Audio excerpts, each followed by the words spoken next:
نبی کریم صلی الله علیه وسلم فرمای د درې قسم خلقونه الله سبحانه وتعالى هیڅ شی هم نه قبلي.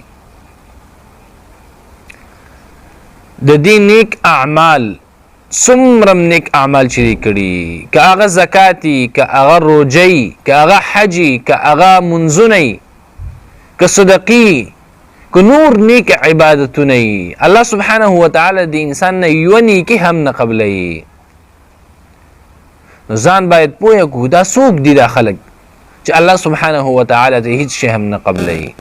حسنه چې موږ به دې کې رانه شو، زموږ دا امید دي، دا هیلې چې موږ ډېر عبادتونه کړي او الله سبحانه وتعالى د دې په عوض کې موږ د جنت راکړي او د جهنم نه هم بچ کړي. داسې نه چې درې قسمه خلکو کې رانه شو. د پښتو متل دی وایي هندوستان خدای ناراضه، موږ عبادتونه کړي خو الله نه قبول کړي. دا درې قسمه خلک باید وپېژنو. دا څوک دي؟ اول العاق، هغه کس چې هغه د خپل مور نافرمانی کوي. خپل مور چې دی هغه د زجر ورکوي، هغه زوري تکلیف ورته ورکوي. دې انسان الله سبحانه وتعالى هیڅ شی هم نه قبلوي. پاتې هغه خلک چې هغه خپل میندې وهي، تکلیف ورکوي، نو د هغوی به څه حالي؟ د مور دومره لوی مقام دی په اسلام کې. قدر اف به هم نه کې مور ته، مور او پلار په مخ کې به قدر اف هم نه کې. د اف کلمه الله سبحانه وتعالى دا هم استعمالوه د هغې په مخ کې چې د هغې زړه ته څه دک ونه رسېږي، خفګان احساس ونه کړي، خفګان ورته ونه رسېږي. نو اولنی هغه شخص چې هغه خپلې مور ته تکلیف ورکوي او که چېرته ته تکلیف ورکوې نو لاړ شه، بخښنه ترې وغواړه. مور دنه خفه ده، بخښنه ترې وغواړه، په خپلو ته پرېوځه او دې کې هېڅ شرم نشته دی. دویم هغه کس چې چا سره احسان وکړي، هغه احسان ورته بیا یادوي چې تا سره خو ما دا کړي دي، ته خو بالکل راضي نه مونږ کا، ته خو زموږ یو کار هم نه کې.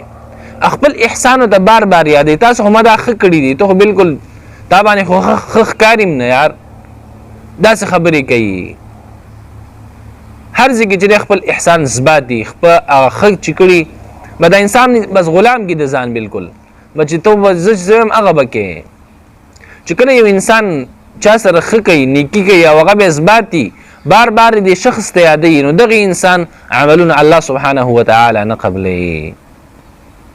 دریم هغه شخص چې خپل مال خرڅوي او په دې کې دروغ وایي، قسمونه خوري، په دروغ باندې په خپل مال خرڅولو کې قسمونه خوري. قسمونه خوري دا ما په دې اغسته دی، والله بالله قسم په الله بس دا یې سر دی، په دې مې اغسته دی، به دونه ګټه دنه کوم.